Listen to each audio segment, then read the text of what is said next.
Greetings, I am TiPit, and welcome to my top 5 list of animes for gamers. These are not animes specifically centered around anime fans, but if you are a gamer and you like anime on the side, this is probably exactly what you guys need. Also, this is not in specific order, I just put them together, and of course, it is my personal opinion. I hope you guys enjoy. Number 1 on the list is Sword Art Online. Now, from a gamer's perspective, this anime is really escapist and it's really fun. I love how much detail they went into to explain how the game mechanics and all the details actually would make sense, and that how this could actually happen. A fully immersive video game where you actually fall asleep and wake up in the game. Now that is a concept that is revolutionary and would actually be the future. Right now, at this point, this is the future. This is where we're trying to head in development of new technologies and video game industry. Especially coming out with the HTC Vive, that definitely enhanced that feel. So that's definitely why gamers would like this. If you're a hardcore anime fan, though, you probably hate this anime. The reason is that the character development is far from stellar. Kirito gets full of girls. It doesn't make sense as much because it's a little shabby in that regard, but as a gamer, it's awesome. The action is superb, and the development of the feel of the gaming world is awesome. It actually is a really great anime for that respect, but if you look at the character development, it's pretty bad. Something for sure, never watch Sword Art Online 2. The second one on the list is one that many people have not heard of. It is World Trigger. This is a shonen anime that features futuristic gameplay. Well, not gameplay, but basically it's a world that you have to defend yourself against great giant monsters, and people have different capabilities, certain powers in themselves that permit them to use certain triggers and certain weapons. It's not like the triggered world that we live in.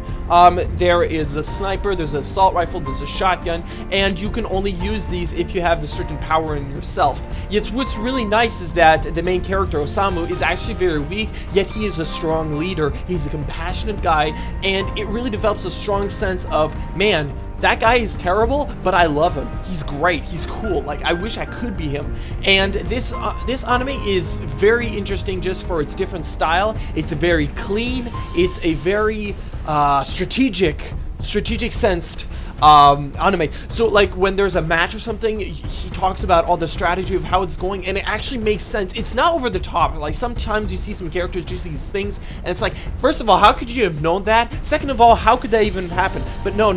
This actually makes sense. So if you're a strategist, especially if you're like a Battlefield fan, this is probably something that you would really like, because the weapons and how everything conglomerates and the teams and stuff makes a tremendous amount of sense and feels very, very likely to even happen in the real world. So I definitely suggest this one as probably about my first top one for anybody that's a shooter fanatic but likes having a strong story also. After that, we have another one that's very similar to Sword Art Online, Log Horizon. Log Horizon's idea is that the characters are stuck in a video game, yet contrary to Sword Art Online, here are a few differences. The characters are actually more believable, okay?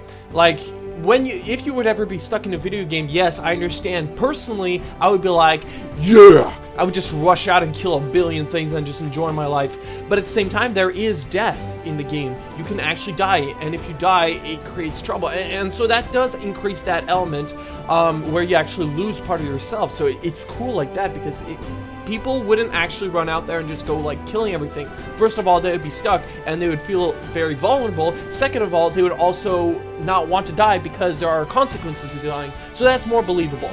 Also, the technical aspect of how the video game would actually make sense makes mostly no sense. So from a geek standpoint, I don't like it as much in that regard. It's a little bit more so focused on the people themselves. So personally, I'm more of a shonen type of guy. Unless you really have great characters that really feel awesome, I don't follow as through. So personally, if I compare to the Sword Art Online, the positives are that the characters are better developed and more realistic, but the animation and the story in general is less interesting. But in general, it's a really great anime. Definitely hope that you check that out if you're a gamer and you like that type of anime. Now here's a weird one. I'm pretty sure many people have never heard of this one, but it's called Overlord. Overlord is actually a pretty short anime. I believe it has only 12 or 15 episodes, but it's quite interesting. It takes the perspective of an old MMO that is dying. It's a virtual reality MMO, and what happens is that when the servers crash, the game becomes real. So the characters actually become living characters per se, yet there's so many questions about seeing if there are other real players in the game, but there's at least one real player that's there running around and trying to solve everything, but it's taken from the perspective of an OP player. This guy is awesome, like incredibly powerful, and because of that, he's able to do things that nobody else even can imagine doing.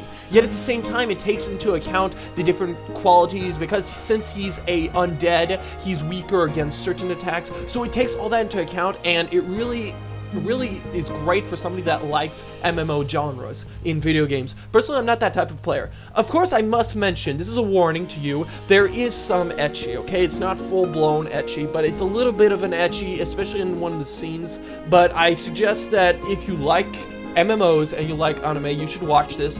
Just putting that out there for that. For the final anime, I'm going to my personal favorite in this list. Now, contrary to all these other ones, this one actually has a Japanese name. So it's not like the other ones, which are more soft and focused on the general English public. This one's more of a Japanese type.